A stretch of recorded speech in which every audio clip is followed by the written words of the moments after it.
With what is happening yesterday with Fauci going and speaking in front of Congress, I wanted to come on here and shed some light about some solutions I think we can use going forward that I believe will be more efficient for us. And as I start here, I want to give a little bit of background.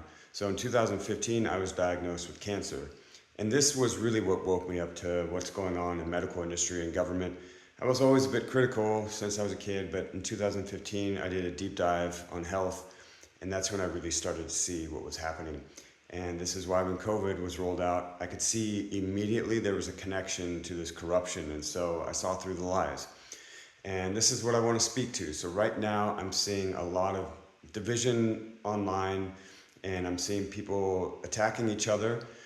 And I have to say, for those of you that have seen through this the whole time, you definitely have every right to feel angry and really festering in that. I'm not going to tell any of you to, hey, be quiet. Definitely not, because we were definitely gaslit, and there were a lot of people that wanted to push us out of society, but there were a minority of people that were the super aggressive with that. And I'll get into that towards the end.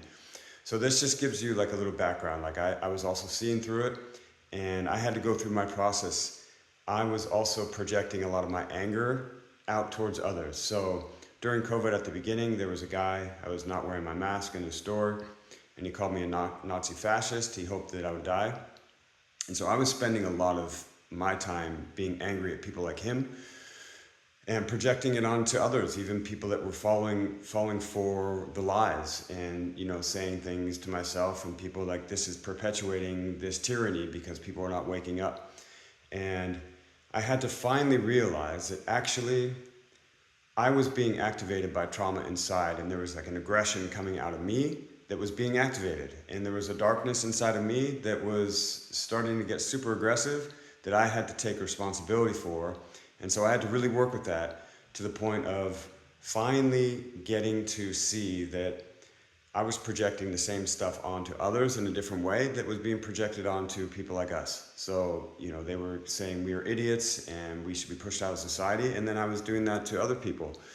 And so I had to finally look at that. And now I'm to the point where I have compassion for the people that fell for the lies because it was coming from good intentions. And I also have compassion for people like that guy that called me a Nazi fascist and he hoped that I would die.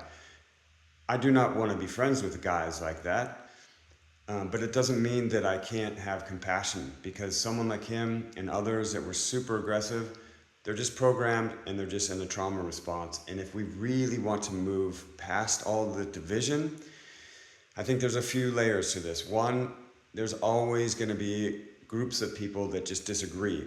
And so the first place we look is, can we find any common ground there? If not, then we have to just accept and let go and understand the balance of that. And there needs to be a balance.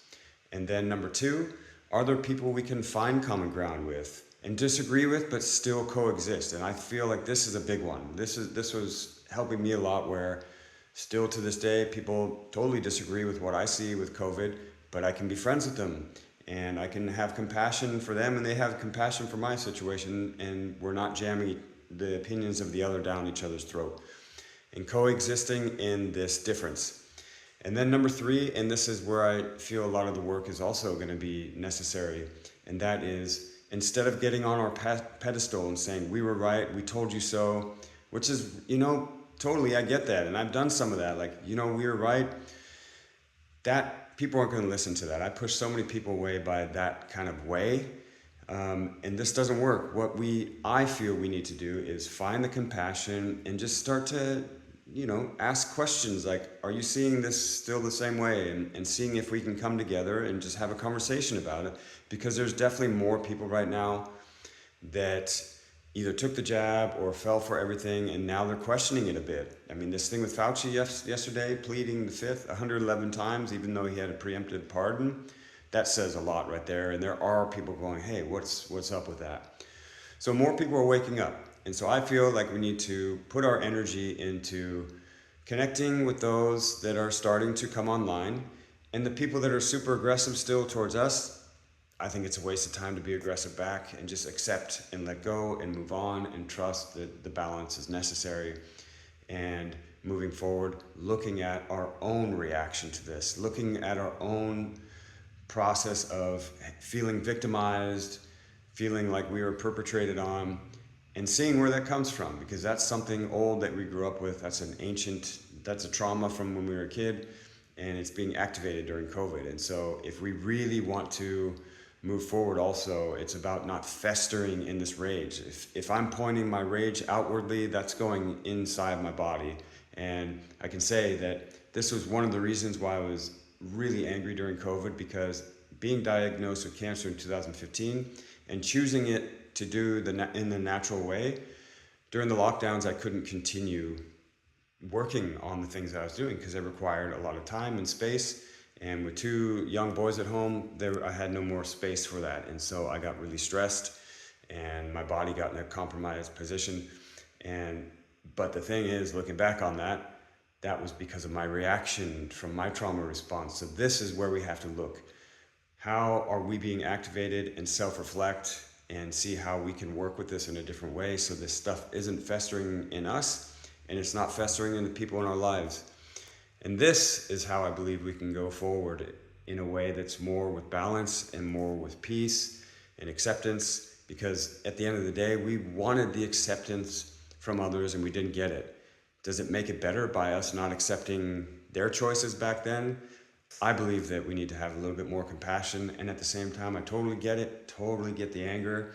I'm not saying suppress that. I'm saying work on that, work through it, and see if you can find a way to put yourself in their shoes of the people that are acting like human. If someone's acting like a robot online, I think we don't need to engage with that behavior. And it's the same thing when someone's being super aggressive towards the vaccinated. This is also not cool.